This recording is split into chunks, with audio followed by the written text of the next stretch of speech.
Another interesting story from the acupuncture clinic.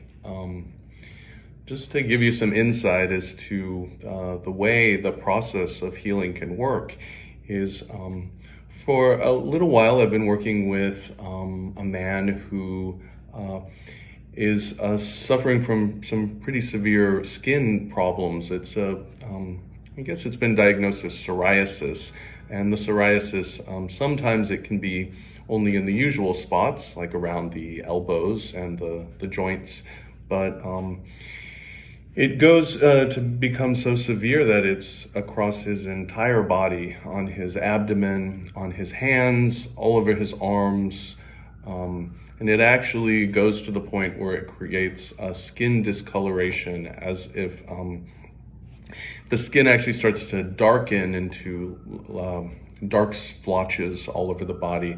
So he came in because he was interested, because he had heard that I do a lot of work with people suffering from trauma and past emotional issues, usually relating to something that's happened in their past that they feel they haven't healed from, that they still carry on with, I think in a lot of cases, a spiritual, but definitely emotional component to it.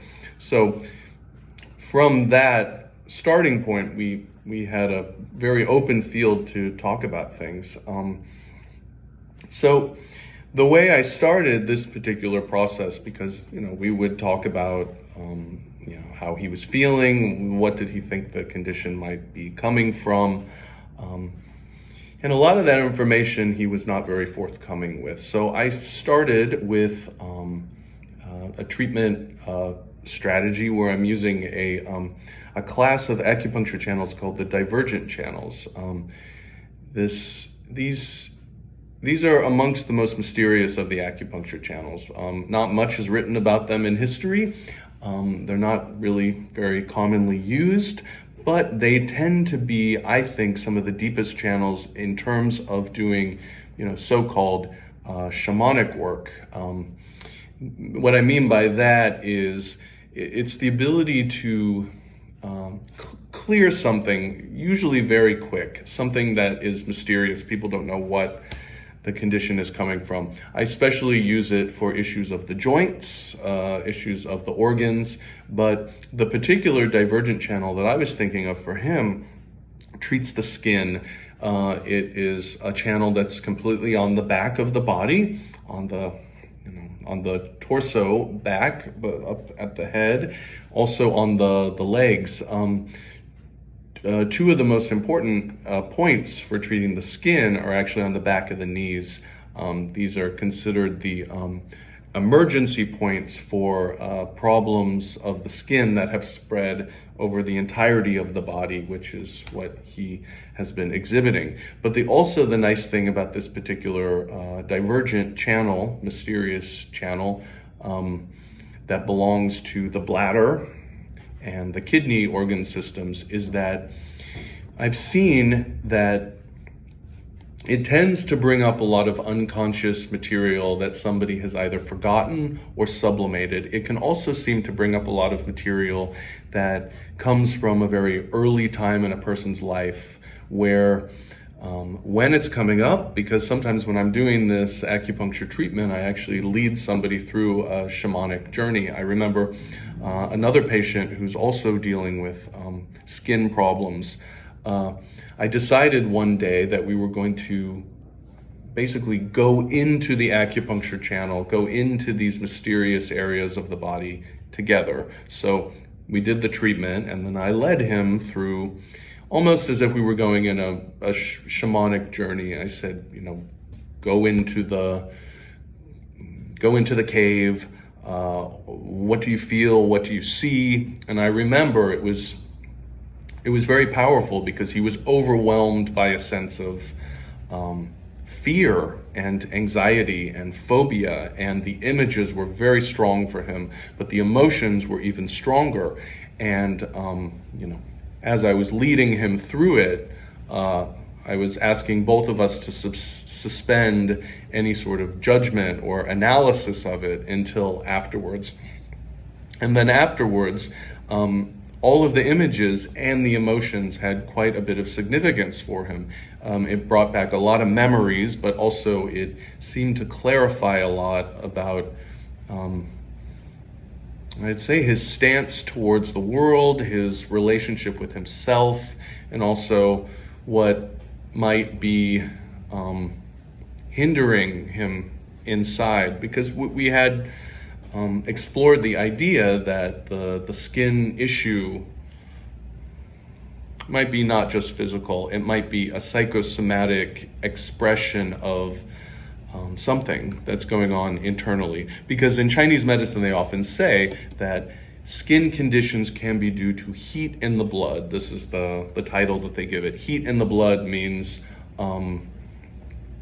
well, it can cause a lot of things. Inflammation in a certain part of the body that relates to the blood, but it can manifest itself on the skin. You know, it can also cause bleeding. It can also cause reckless blood. That would be how they would describe bleeding. Also emotional disturbance, because they say that the blood is the mediumship for the spirit and the mind. Chinese medicine sees it that way. So anything that's happening to the blood can definitely affect the mind and the emotions. But especially when you see discoloration on the skin, there's a particular class of acupuncture channels, and they call them the low vessels, the connecting vessels. And they say these channels, when they are disturbed or diseased, they manifest in visibility. So anything you can see, especially on the skin, the surface of the body, but it can also be in the face, and it also can be in the eyes or the demeanor. There's usually something happening within these acupuncture channels which relate to the blood. So it's this idea of heat in the blood, heat agitating the spirit and the mind. So, and the blood is often disturbed by trauma, by a certain experience that they say can create a blood stagnation, like a bruise. A bruise is a blood stagnation. We get hurt by something and it creates a bruise. Well, this can happen on a spiritual, energetic, emotional level too. We may have bruising that can be substantial. You actually see it, or maybe you don't see it. Maybe it just comes out in demeanor. But any visibility on the body, they say, consider it might be an issue with the blood, the low vessels, and the spirit. So going back to this patient with the skin issue all over his body, we started going into this bladder kidney divergent channel, and mostly he would just sleep through the treatment, get very, very calm, and the skin started to improve. But then what happened was, which is what I expect from these divergent channels, is it started to dig up a lot of sublimated memories, but emotions, and he started talking about his past and how he felt. And so we worked for quite a while and cleared the skin completely. He was very impressed and pleased by that. And then he took a trip back to his place of origin where he grew up. And you know, sometimes it's hard to go back to the place where our traumas took place. He said, you know, that where he came from, there were a lot of difficult experiences that happened, feeling bullied and not belonging, and all of these kinds of feelings. So after he came back, he had a major breakout all over his body, but with a lot of insight into his relationship with his past and all of this. So we had to start working on this again. So we went back to the bladder divergent to dig more material up, and then we started using the low vessels to use the blood directly to go right into the traumas, to go into the emotional holdings, to treat the heat in the blood. And then we started seeing very fast progress, but I would have to keep him talking through the whole process, talking and processing. And sometimes I would have to lead him in what we were going to discuss, but most of the time he just started talking on his own. There was just a lot coming out through the treatment. He didn't have any of the very cathartic emotional release that some people tend to have when we're doing these kinds of treatments. It mostly came through processing and being able to forgive himself, to start to understand and forgive those from his past, to get more of a sense of his own empowerment. So what they would call this in Chinese medicine would be the process of rectifying the qi. Rectifying, which means coming to terms with, coming to peace with, which it often has an inference of forgiveness, especially forgiveness of oneself, letting oneself move on from the experience and not continually either recreate the experience in their lives, as some people do, but also not psychosomatically continue to express the trauma, the bruising, or the vulnerability. This idea of vulnerability it has a strong relationship to the lungs in Chinese medicine, and the skin, they say, is the tissue related to the lungs. So skin issues can often be related to the blood, but also be related to the lungs, a sense of vulnerability. They also, as I just said, with the theory of the low vessels, anything stuck, anything traumatic that we haven't worked through can show itself through visibility. And sometimes the visibility can be psychosomatic. It can show itself on the skin or elsewhere in the body or in the demeanor. You can tell. It can change somebody's complexion. It can even change somebody's face.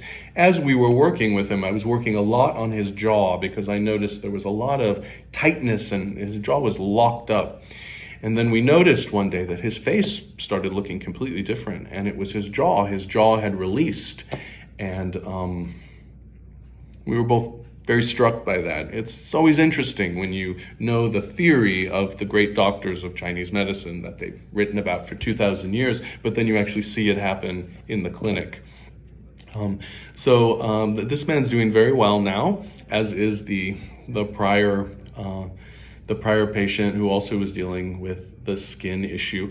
But we've come to a place together where we realize that the skin is really showcasing the work that has to be done internally in the area of the spirit, in the area of the blood. So when the skin outbreaks come back, because we're always able to clear them, but sometimes they do come back, it just shows that there's more material we need to dig into through the divergent channels, and then more rectification, forgiveness, processing, and letting go we need to do through the low vessels, through the blood, through the spirit. So this is a story I wanted to share with everybody, yet again to show the way that healing is often a multidimensional process. We're working on the physical symptoms, of course, but we're also looking for opportunities to heal the spirit, to strengthen the mind, to clear the emotions, to clear every aspect of our total selves, if that's what's asked for. And Chinese medicine, since it's so old and so developed, is able to do that. And I wanted to share that with all of you. So thank you very much. I am Nicholas Sieben, and yet again, I have an acupuncture practice in New York City. Feel free to follow me and also reach out as you wish.